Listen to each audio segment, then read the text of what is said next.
From high atop the Mott Foundation building in Flint, Michigan, welcome to Manley's Law. Today, I'd like to welcome our audience and the millions of listeners and viewers around the world. I am very, very happy to introduce my guest today, professional baseball player, University of Michigan grad, Harrison Wenson. Welcome, Harrison, to Manley's Law. Welcome. Thank you for having me. Now, for journalistic purposes, I do have to tell you that Harrison has granted me his first major interview for Manley's Law because he is my nephew, and he's also my godson, so he really didn't have a choice. Sorry, ESPN. Sorry, CBS Sports, NBC Sports. Harrison Wenson's initial public interview is going to be here with Manley's Law, and I'm going to tell you, I believe this is going to go viral. But again, welcome, Harrison, to Manley's Law. Thank you. Thank you for having me. One of the things that I think our viewers are going to want to hear is here we have a great student athlete. We have a great member of our community. We have a Division I baseball player, and then we have a young man who's been drafted in the major league 3 times by 3 different teams and now plays professional baseball. And I think that the public wants to hear about that, wants to hear those stories, wants to hear what it's like. We've got moms and dads out there that are driving their kids on Saturday and Sunday mornings on a Wednesday night to practice. And what's it like to get to that level? What is it like to succeed at that level? What is it like to succeed in school and now professional baseball? So those are the topics we'd like to talk about. I am going to mix a little bit of law in.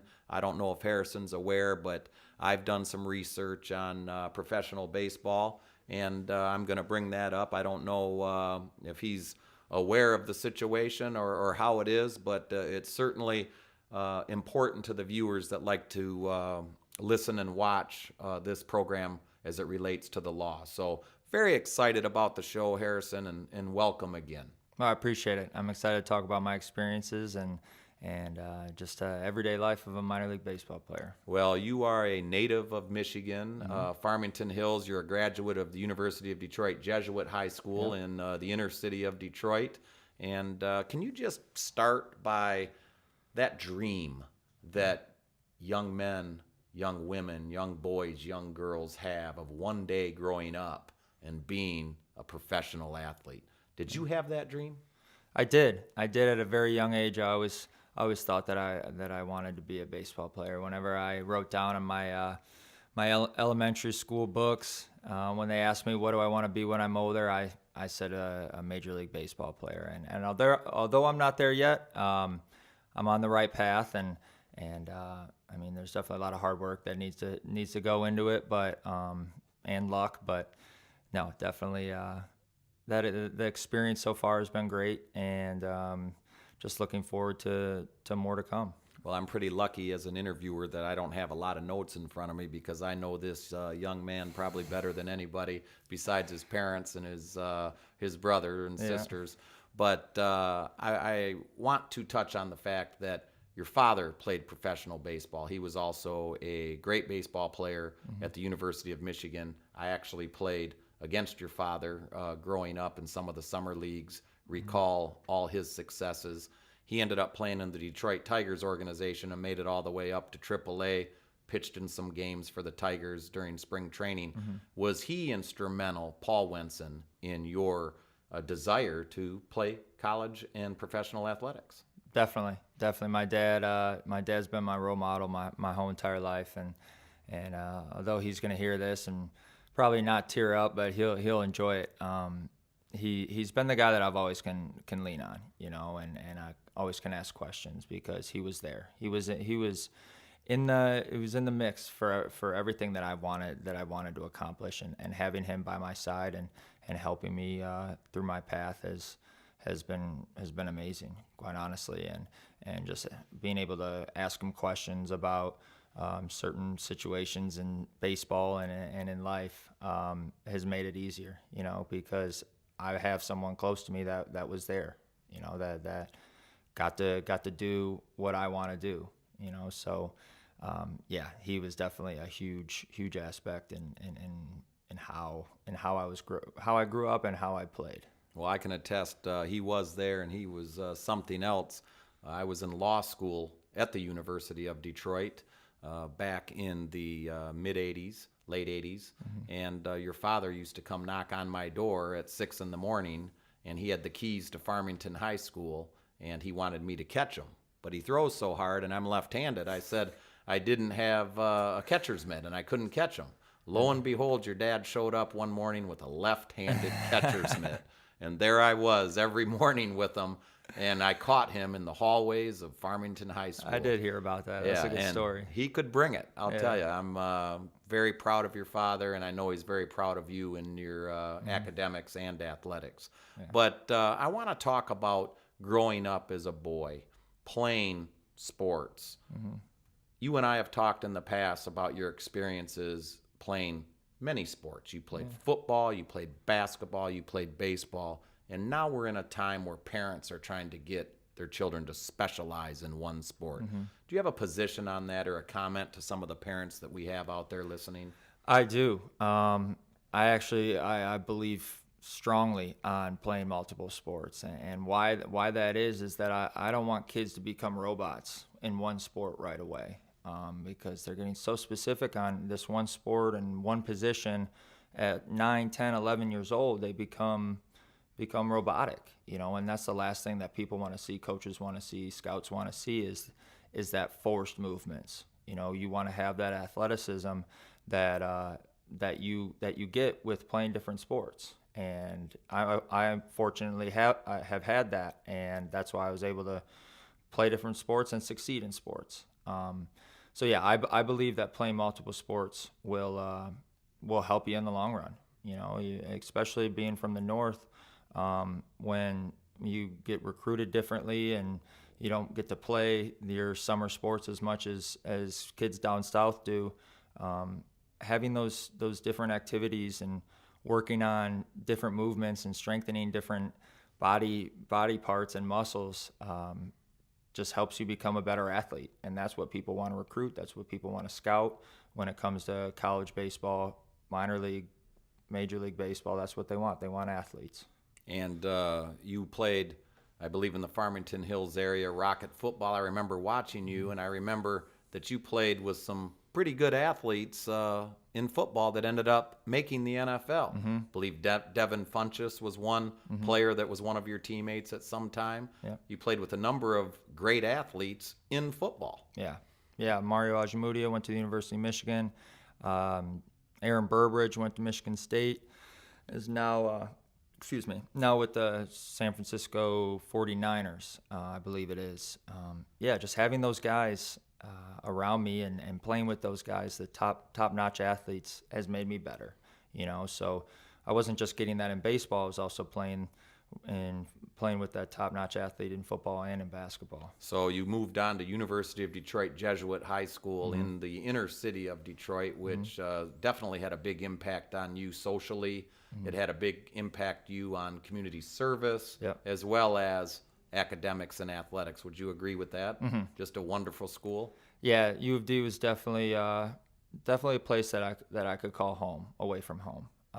Taught me a lot of life lessons that I don't think I could have learned at another school. I know there's plenty of great schools out there, but our motto, "Men for Others," ad Moriam Dei Gloriam, which means for the greater glory of God, has helped paved the way of the man that I am today, and that school it trains boys to become men, and I'm very grateful for the experiences that I had at that school and the people that I met. Well, I can certainly understand and feel the same way, being born and raised here in Flint, and you're high atop the Mott Foundation building here in downtown Flint today, and we've had our troubles here, but very, very tough people from Flint and Detroit and all those communities that are going to rise again and be successful, but it takes people like you, young people like you, that give those efforts. So I commend you for that. When you went to U of D, again, you were a three-sport athlete. You played football. You also played basketball. I recall watching your games, and you had a young point guard that we all thought was going to be pretty good someday. Has he turned out to be pretty good? Yeah, he's good. Cassius Winston, the point guard for Michigan State. He's a great kid, great leader. great athlete, has an unbelievable family. We don't want to get too high on him because goes to Michigan State, even though I enjoy Michigan State basketball. But the guy, he has that it factor. He has that ability to take over a game, whether it's scoring or passing. Calling plays, making plays. He's got it. And I was fortunate enough to play with him. And although he was a freshman and I was a senior, I learned a lot from him when it comes to leading an offense, defense. I mean, it's basketball, but leading a team and being able to tell people where they need to go. And it's big when it comes to baseball too. Well, it's amazing to hear, and it's wonderful to hear when people talk about Cassius Winston being the Big Ten Player of the Year and consensus All-American, but to hear what a nice young man he is and how grounded he is and that he comes from a great family. Those are the stories that mean more than what your points per game average are, in my opinion. And it's just wonderful to hear that he has that it factor. Would it be fair to say that a lot of the athletes that have become professional ball players, whether it be football or basketball or baseball, have that sort of it factor?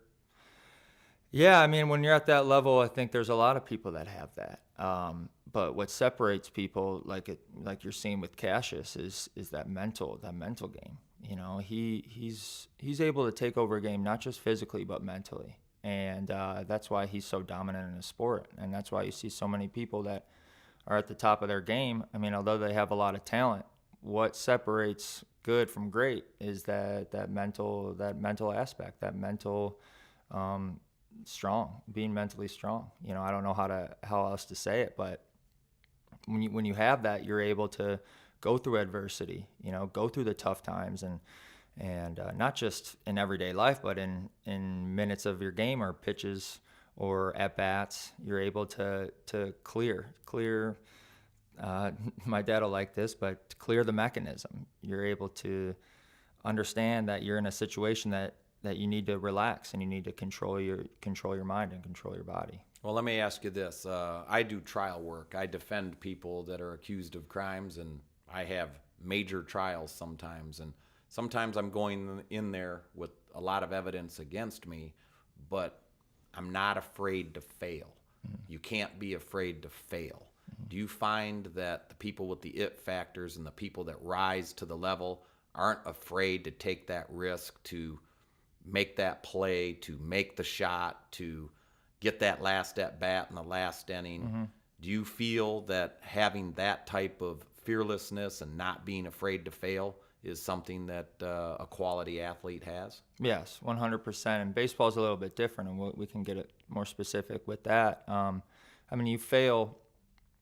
If you're a good hitter, you fail 7 out of 10 times. You're an all-star. You're batting 300. Exactly. So, and a lot of people don't get, like, 7 out of 10, you're failing, you're losing. That's a tough thing to swallow. So being able to go through that and bounce back and get your next at bat and work a count. I'll get real specific with it, but being able to do that and adjust to failing, going through adversity, that's what makes good players great players. So what would you have to say to that father or the mother that's going nuts at the Little League game for his 7-year-old son who grounded out to the shortstop and they threw him out and he's pulling his hair out and yelling and let the kid play? Yeah. At that age, I mean, for a long time, you let him play. I mean, you can push him as to go out and play, but once he's there or he or she are there, just let him go out and play. When did you know, or when did you start getting contacted by professional baseball teams about their interest in possibly having you play professional baseball? Is this something that was done early, through your high school years, through summer baseball? When was the first time you knew that was a possibility for a career? That's a good question. I don't really know when exactly I figured that out.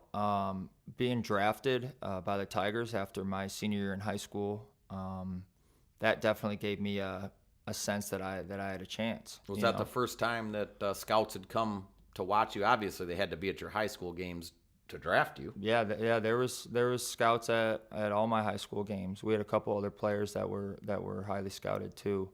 So being able to be in front of those scouts when they're playing too helped me with my draft stock. But yeah, I think it was probably my junior year in high school. I thought that I had a chance to play in that professional baseball realm, I guess. So Well, again, every kid's dream come true is to be drafted, and you indicated your senior year in high school, you got drafted by your hometown team, the Detroit Tigers. Yeah. Wow, how'd that feel? How'd that make you feel? it felt great. That day was amazing. It was on my graduation day, but also happened to be the regional championship game for my high school, and we won that game. Came home, everyone was waiting for me at my graduation party, and I got a call from general manager of the Tigers and told me that they just drafted me in the such and such round, and congratulations, and we'll talk soon. And my heart dropped. It was amazing having that experience and having it not just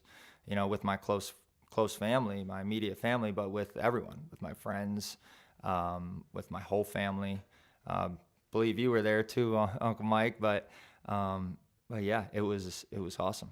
That was an amazing experience, and I know that a lot of us who played sports that never got drafted felt that sense of excitement and joy and pride in you, not only for your academic achievements in graduating from a wonderful high school, but your athletic achievements of getting drafted at 17, 18 years old to a professional baseball team that ended up being your hometown team. Right. So that had to just be a wonderful experience. It was top 10 greatest days. Yeah. Well, at that point in time, you had a decision to make because you were highly recruited for baseball by two Big Ten universities in our state. Now, a number of colleges and universities were coming after you, but the top two teams that were recruiting you were both the University of Michigan, which you ultimately attended, and Michigan State University. Yeah. Can you tell us a little bit about that process and how tough that is? Yeah, it wasn't easy. I narrowed it down to a few schools.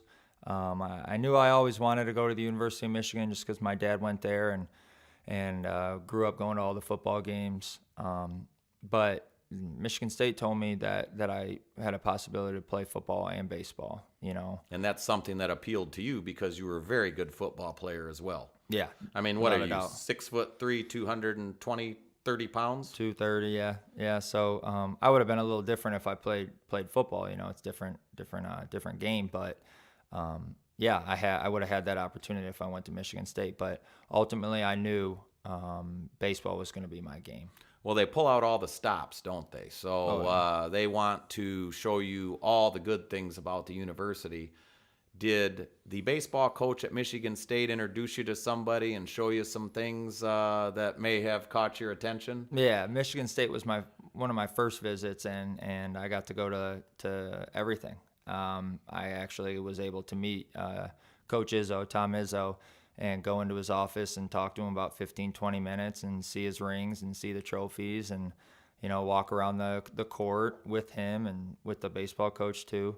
And so that was awesome. I mean, being a 3-sport athlete, I like seeing that kind of stuff, and that sold me in wanting to go to Michigan State.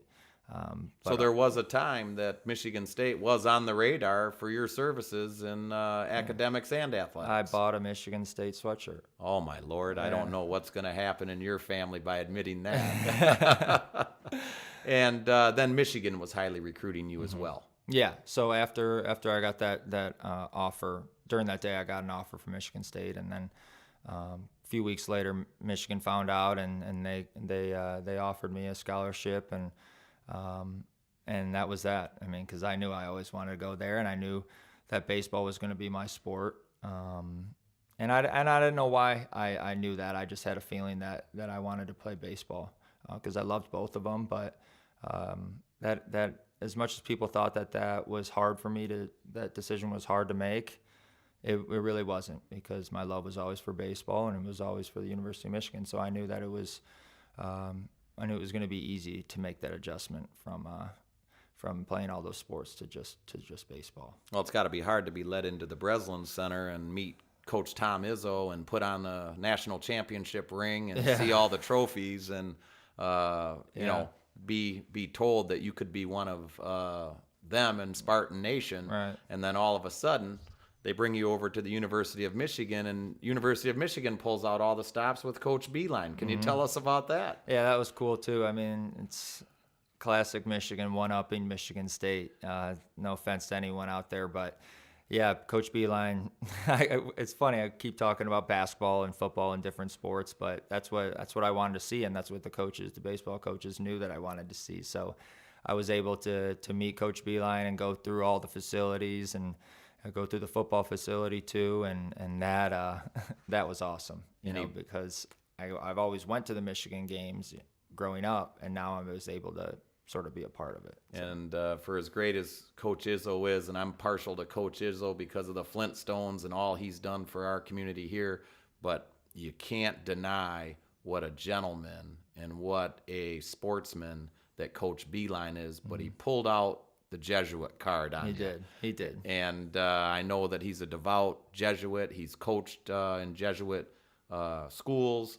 He understands. He understands, and he played that card with you a little bit, didn't he? He did, and that's sold my mom. And when you sell my mom on something, you gotta follow it. So, and I always knew I wanted to go there, but having my mom back me up on it was awesome too. Well, I know part of our family joke is your father has that saying, it's my house and we're going to follow my rules, but I think your mother actually has veto power over anything your dad may say. Yeah, I think so too. Sorry, Dad. Yeah. But so you decided to go to the University of Michigan, one of the greatest academic institutions in the world, as well as an amazing athletic program, and you donned the maize and blue uniform. How'd that make you feel? Great. I mean, I keep saying it, but I mean, my whole career has just been a dream come true. Everything that I've been hoping and dreaming of throughout my life, I'm able to accomplish it. And to go to U of M and to have all these great experiences, going to Hawaii and all these amazing places has been awesome. I mean, nothing less than that. And it's big time. It's like the major leagues, but in college, and having that experience at the University of Michigan with my really close friends and a great coaching staff. It was amazing. And we'll talk about some of the minor league stories in a little bit, but you travel like a major leaguer when you play at the University of Michigan. You fly, you go to Hawaii, you go to California, you go to Florida, the East Coast, you're wearing your blue blazer, your maize tie, and it is first class all the way. Yep. Much different than probably the stories we're going to hear about your minor league experiences.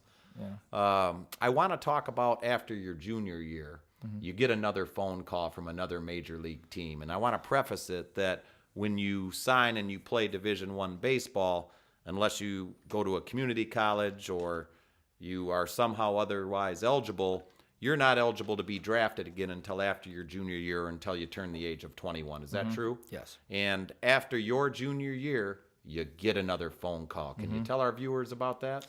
Yeah, that was an interesting day. The draft is actually 3 days, so you have the first and second rounds, I believe, on the first day, 3 to 10 on the second day, and then I think it's 10 to 40 on the third day. So I knew my name was going to be called sometime on the second day.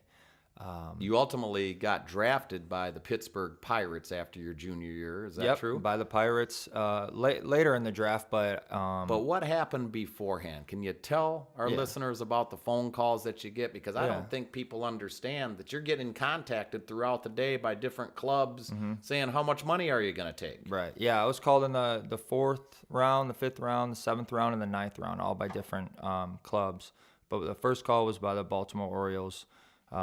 Called me, and it was the general manager, and told me we're gonna sign you for this amount of money, and in the fourth round, and I was a little bit reluctant because I had a thumb injury that year, partially torn UCL, and I think that was just a red flag for them. So the money wasn't there, and I guess you could sort of tell on how I was going by it.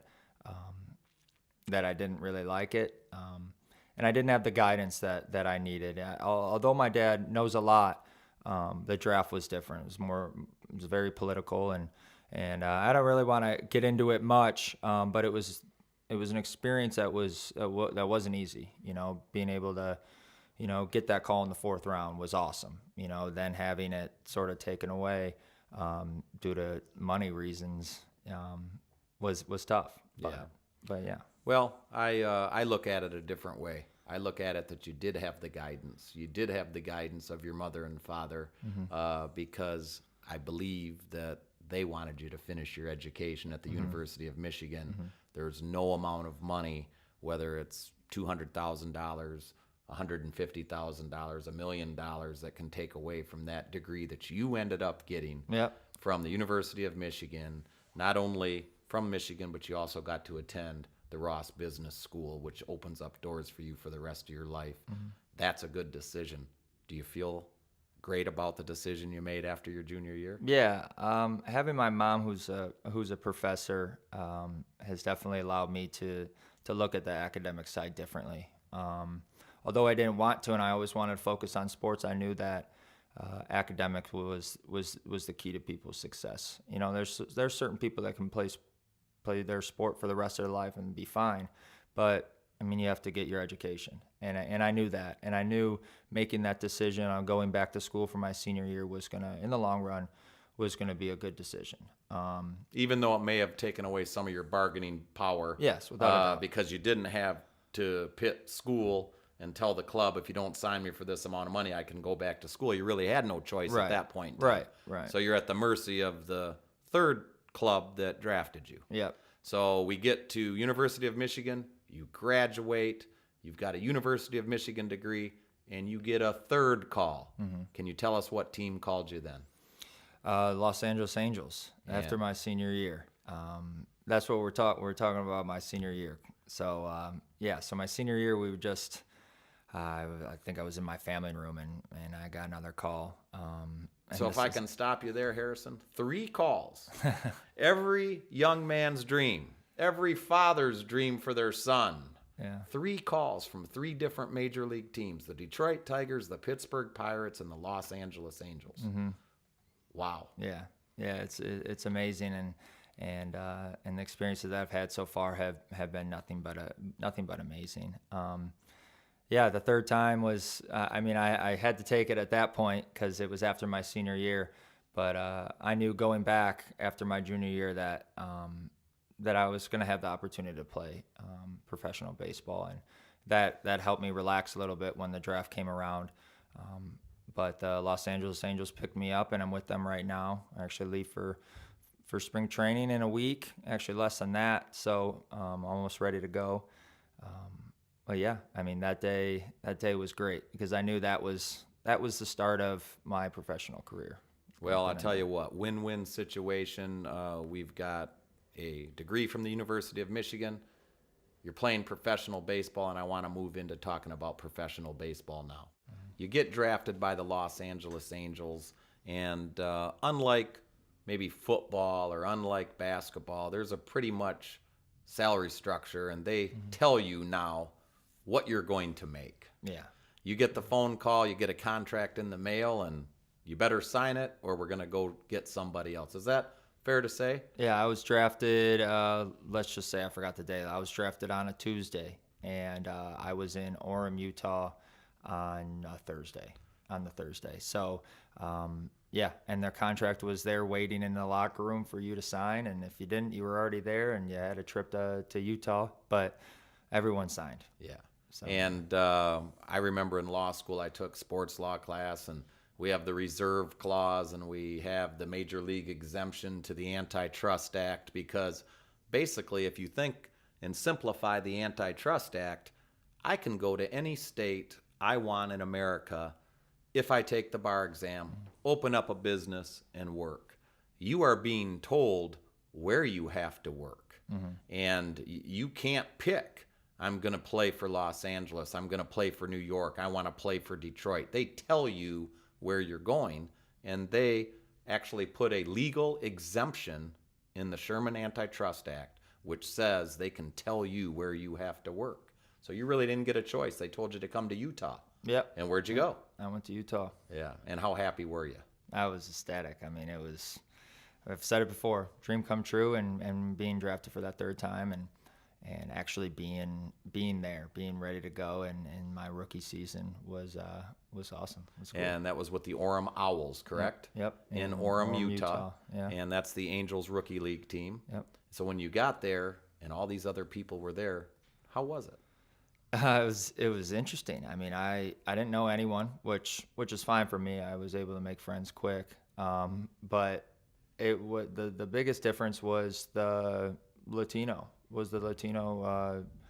groups, like which is fine. I mean, I love it, but Just language barriers? yeah, the language barrier. That's what I was trying to get out. Right. Cultural differences. I went from a team with all English speaking people to not even knowing what was going on in the locker room, which was eye opening, and now I'm able to communicate a lot more and to understand what they're saying and communicate with them, and it's cool. I mean, just that day, getting in the locker room and listening to music I've never listened to before, and talking, having these conversations, was just so eye-opening and crazy to me. Now, you're a catcher. You have to communicate with these pitchers, and a lot of the pitchers are Latino. Yep. And how is that communication? Are you learning to speak Spanish? Do they learn to speak English? Does the ball club provide lessons? Tell us about that. English class is required for all Spanish-speaking players, so they have to go to English class. Americans or people that only speak English, they don't have to speak Spanish. But as a catcher, being able or having to communicate with the young Latino pitcher or shortstop, I have to be able to speak or understand. So I've actually learned more Spanish in my 2 years of professional baseball than I did in 7 or 8 years of Spanish class. And that's just being in the midst of it, talking, listening, asking questions. That communication aspect, is not easy to overcome. But once you do, and once you start to be able to understand, it's fun, because then you're speaking two different languages, and you're able to communicate with that young 18-year-old pitcher that you need to calm down on the mound. Now, you're 22 years old. You just graduated from 23. Well, sorry. at the time, you're 22 years old. 22. You just graduated from the University of Michigan. You head out to Utah without anybody with you. Mm-hmm. You're now an adult, and you get there. You know the language. You know where the state of Utah is, and you run into a Latino 18-year-old that can't speak English. It's probably away from home for the first time. How do you take care of somebody like that? How do you embrace diversity like that? How do you become a leader in that clubhouse? I guess the route that I took was just being open, just being who I am. And that's a leader, and that's an open book. Like I'm gonna wear my emotions on my sleeve, and I'm gonna talk to you exactly, how I would if you're an English speaking one of my teammates at Michigan. I treat everyone the same, or at least I try to, and I think that's what they like about me, is that you're gonna get the same me every single time. I'm not gonna change just because you're from a different part of the world or you don't speak my language. I'm gonna try my best to communicate with you if you give me that same amount of effort. And I think that's one thing that athletics brings to people of diverse cultures, of diverse ethnicities, diverse races, is it's not always about skin color, it's about uniform color. And you're a teammate, whether you're of a different ethnicity, a different race, a different culture. That uniform color actually means more than a skin color, doesn't it? Yeah, I've said this before, but I don't see color, and I know you don't. I know a lot of people in my life don't at all. But I mean, there's an aspect of the game that people do see that, and I don't really want to go into that much. But having those friendships with people that I never even dreamed of being friends with is amazing. Like being able to speak a different language. I'm not fluent whatsoever in Spanish, but being able to communicate has been awesome. Yeah, that's something else. Growing up here in Flint, you in the Farmington area, when I was growing up in the late 60s, early 70s, it was very segregated. And as far as neighborhoods and schools and things like that, until you played sports. And that was my first experience with the thought of uniform color versus skin color. Sports brings people together. Yeah, and I always said the only black I didn't like, just because of the color, was the black and red of Flint Central High School or the black of red of Grand Blanc High School, who were two of the biggest rivals of my high schools. Right. I didn't care about skin color. It was about uniform color, and I think you've touched on that. Is that the majority of athletes that you've noticed in professional ball so far, that it's more about uniform color than skin color, or there are divisions? You have one goal, and that's to be in the major leagues. The route that I've taken and that I think that I've spread around in our organization, at least in the levels that I have been, is just that team aspect. People, everyone wants to be in the big leagues. Everyone wants to make it there. But how are you going to get there? Are you gonna be selfish? Are you gonna only worry about yourself? Are you only gonna take as many swings as you want? And I've taken a different route, and I think that's helped me not just be a better teammate, but be a better person. And that's look out for the guy next to me. Go out of my way. Be that guy that puts his team in front of himself, even when you're all getting paid and you're trying to get to the same level. Well, getting paid is another thing I want to talk about, and that brings us to the legal issue here. And I don't even know if you're aware of this, but I've been doing some research, and minor league baseball players are a lot like apprentices. They're a lot like surgeons that are going through the process of becoming a surgeon, or a doctor that's a resident. They don't make very much money. And the averages that I saw are from about $1,300 a month in rookie ball to $10,000 a month in AAA, one step away from the major leagues.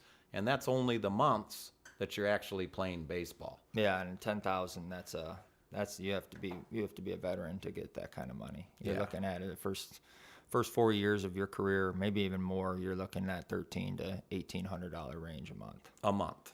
Only for the times that you are playing. Right. I'm not being paid from I'm employed by the Angels right now, but I'm not being paid by them. So you end up leading the rookie league in home runs for the Orem Owls. Mm-hmm. You do very, very well for the Orem Owls. And the next year you get promoted to the Burlington Bees. Mm-hmm. And without getting too personal, what type of raise did you get per month going from Orem to Burlington? I mean, I don't even know. Not enough to see a difference on the check, Maybe a few $100s? I don't even think it was that, It was just, I didn't even see a difference. So is it fair to say that you're getting your education in the profession that you want to play, and money does not matter at this point in time? Would you play for free? I would. I mean, this game, like I've said this before, I would always play for free. I mean, although, I want to make it a living. I want to get to the point where I can raise a family and I can have a steady income. This game has given me so much that at this point, I would play for free, because I have a possibility of making a full-time living. But if not, I'm doing what I love, and I'm fulfilling that dream. Well, one of the things that bothers me when I do research, and you talk about fair wages and being from Flint, Michigan, and having a lot of labor and the working class people that I grew up with, that I am a part of, is that the amount of hours that a minor league baseball player spends at the ballpark, on buses, required to be there.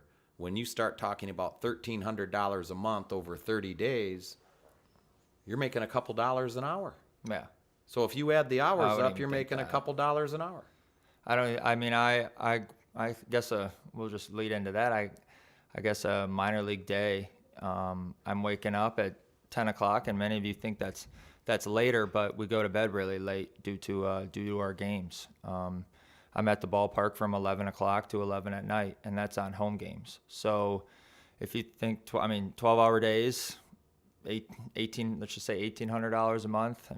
But that's at the ballpark. If you're playing on a road game and you had a 5-hour bus ride, yeah, if you have meetings at the hotel afterwards, if you have to take a bus ride back after the game, if it's within an hour, I believe. It's a 100-mile radius. So if it's a 100-mile radius, you're driving back and forth every night for a four-game series. So all those hours, and the lowest minor league players making $1,300 a month. I don't know if you're aware, but there was actually a group of minor league players that got together that sued minor league baseball for violating the Minimum Wage Act. And it was actually certified as a class action lawsuit for minor league baseball players, saying that they were getting poverty type wages. Right. And not everybody is lucky if they're from an area that is impoverished, or they didn't come from means and can't support themselves in the off season with another job. They end up doing that. And so that was a big lawsuit that was going through the courts well before you became a minor league player. And one of the things I want our listeners and our viewers to think about is that there was a $1.3 trillion spending bill that was passed, and a couple of Congress people snuck in a Save America's Pastime Act.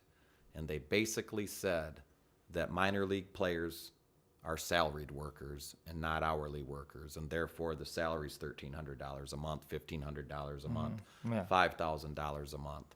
Right. And there goes the lawsuits. Wow. Right there. So on the flip side, and being fair, the argument is that a lot of these minor league clubs are in cities that rely on them, and they cannot pay their workers that much money and then survive in these small towns in Iowa and Utah and Nebraska.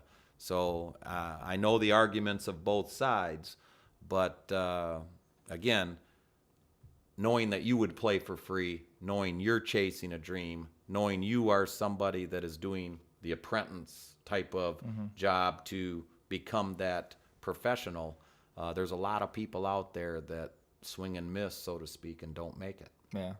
Yeah, without a doubt. And it's got to be very hard for some people. Do you see people struggling to make ends meet? I know you work in the off season to try to build up a bank account to cover the months that you're playing baseball. Do you see people struggle? Yeah, without a doubt. And the biggest thing is, a lot of there's a few Americans that I see on the teams that have struggled. That are eating at McDonald's and which is not a bad thing, but at this point of our careers, it's not something that you want to be eating all the time. And that's just what they have, the money that they have to feed themselves. And the biggest thing that I see is the Latino aspect, is that these kids, they're kids. They might have families, wives, kids at home, being 20 years old, 21 years old. They're sending their paychecks back home. Every dollar that they make, which is, I don't know, we've talked about it, but every dollar that they make, they're sending it back. So what are they living off of? They're living off of their meal money that they get, and that comes back to, we'd play for free. We love this game, we want to give back, but yeah, it's tough to see sometimes when, I'm fortunate enough, I work my tail off in the off season to make enough money to support myself during the season. And you're coaching young kids, and you have credibility because you've been drafted 3 times and you play for the Los Angeles Angels organization. Right. So those fathers that are going crazy at the Little League games, come see me. They want to hire you to coach their kids for catching, right? Right. Okay. So basically, playing for a low amount of money right now is enhanced your resume, so to speak, and your credibility amongst the profession for you to earn money. Yes, without a doubt. I come home and I'm looked at as, as a professional.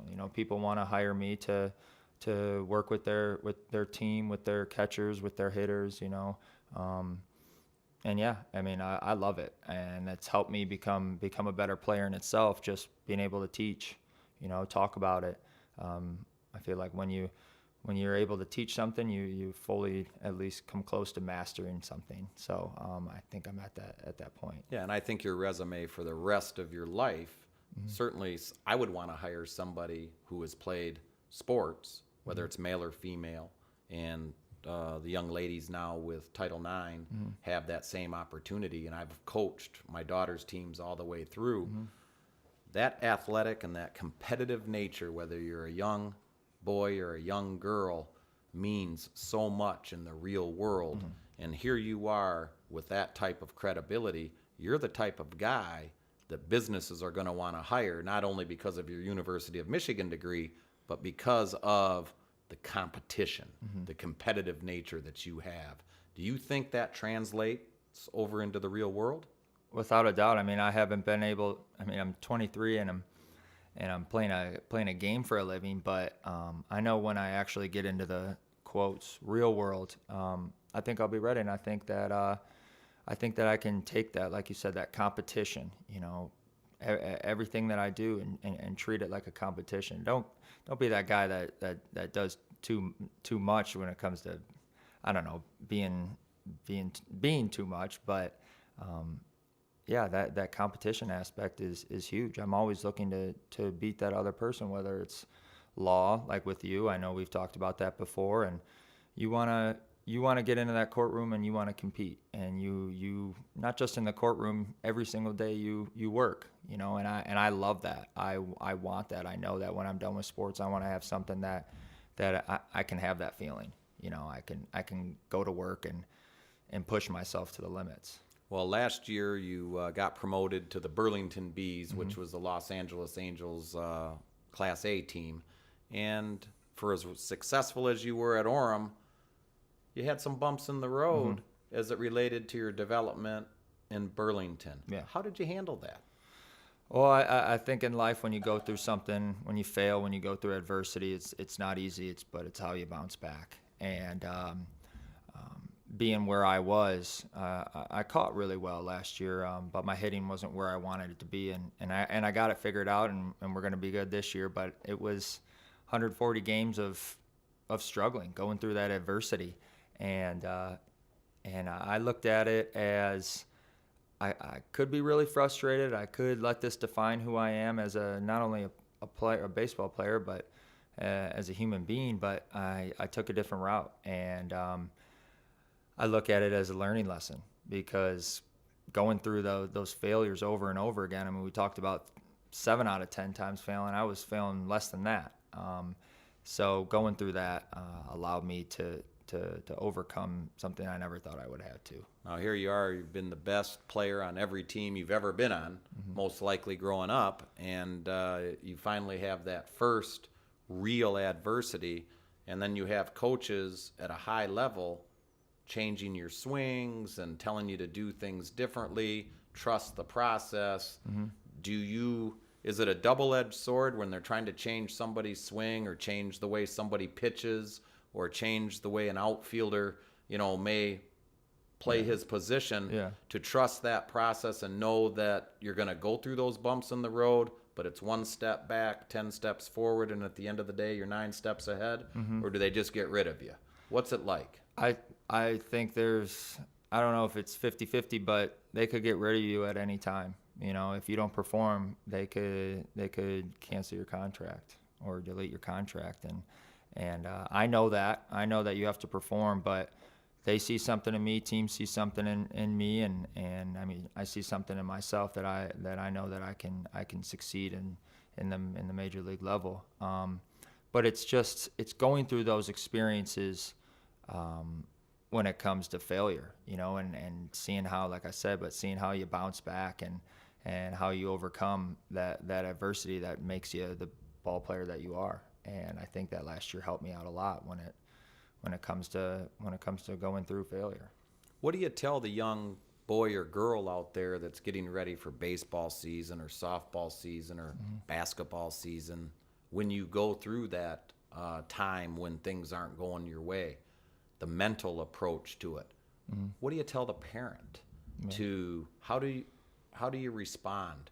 What advice do you have being at the high level that you're at? Well, at the high level where I'm at, I mean, it's a job. So when I fail, it could be my career. You know, at young kids' ages, even in college and stuff, you have the next day. There's always a tomorrow. You know, and some parents don't really understand that, and actually some kids don't understand that because they put so much pressure on themselves. And I was one of those kids. I was one of those kids that put so much pressure on myself to succeed, and it affected my play.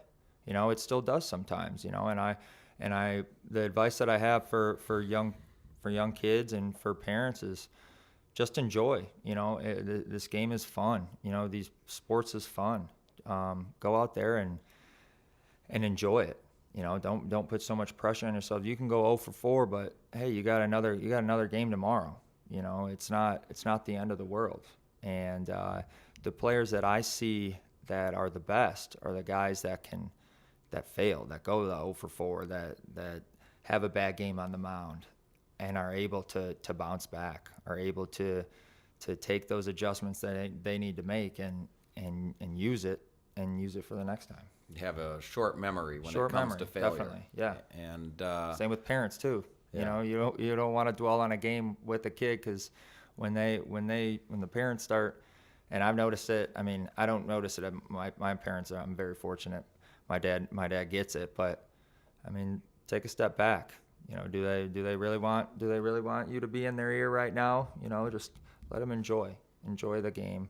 You know, and because when you enjoy, you play more relaxed and you play better. You don't want to play tense. Well, I tell you what, I think that you, Harrison, are the perfect example for parents out there, or soon-to-be parents, or family members that have children playing sports. Is you are the poster child of getting a 4-year education and still being able to play the game you love. Mm-hmm.